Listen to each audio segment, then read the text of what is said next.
Hi, I'm Matthew Celestia with Maxfield, and we're here today to have our second lesson in our Work with Nature series, which is compost tea. Think of compost tea as liquid life force. Although it has things like nitrogen and humic acid that will feed a plant, the main idea is that we're going to feed the soil microbes. Plants eat the same things we do, starches, sugars, proteins, etc. But we use our digestive system to break down our food using probiotics in our stomach. So soils need to break down their food by using the biology in the soil. Compost tea helps reawaken the microbes, fungus, and bacteria found in our Maxfield's products so that it will aid in biodiversity and microbial population increases. A plant will never overdose from compost tea, but it's a good rule of thumb to apply it about once a week. Before we move on, let's get our tools together. Today we're going to need a 5-gallon bucket, some cheesecloth, a watering can, a spray bottle, an Aquarium Aerator or a wand, some scissors, and don't forget some Maxfield's planting mix. So let's start by filling our 5-gallon buckets with about 4 gallons of water and letting it sit for about 12 to 24 hours. This will allow for the chlorine and other volatilizing minerals in the water to gas off. While we're waiting for that, let's grab our cheesecloth and get it ready. Cut a nice big square out of the cheesecloth that you bought, or if you don't have any available, you can use a burlap sack or an old t-shirt and it'll work just the same. As I lay down my square of cheesecloth, I'm going to put the Maxfield's product in the middle. We suggest planting mix, but any of our soil products from Maxfield's work great in making compost tea. Let's cap the corners of the cheesecloth together using a rubber band or twine, and then let's add this finished compost tea bag into the 5-gallon bucket.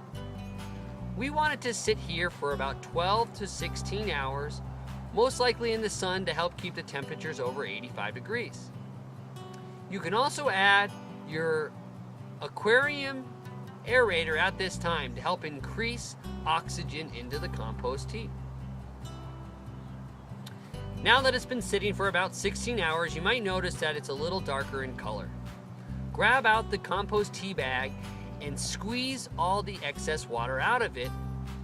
Put it back into the tea and repeat this process several times. On the final time, squeeze out every last bit of water out of that compost tea bag and set it to the side. Now you can re-add the air stones from the Aquarium Aerator, or if you don't have one, grab your wand and start to stir in one direction. This is called vortexing. We're trying to make a liquid tornado out of the compost tea. Not only will this add water into the compost tea, but it will also harmonize all of the water molecules together. Once we're fastly stirring the compost tea in one direction, we need to reverse directions. This will add a little chaos to the situation, break apart all those water molecules, and help awaken all the soil microbes. Once we've done this process several times in both directions, it's time to apply the compost tea. Let's start by adding the tea into our watering can and heading out to the garden.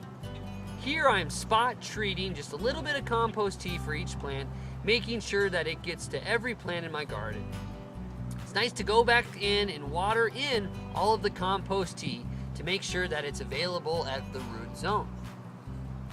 You can also apply compost tea foliarly or onto the leaves. Fill up your bottle spray, and put the cap back on. When applying it, try to focus spraying the compost tea onto the bottom side of the leaves. The shelf life of compost tea is extremely short, so don't keep it around for more than a day.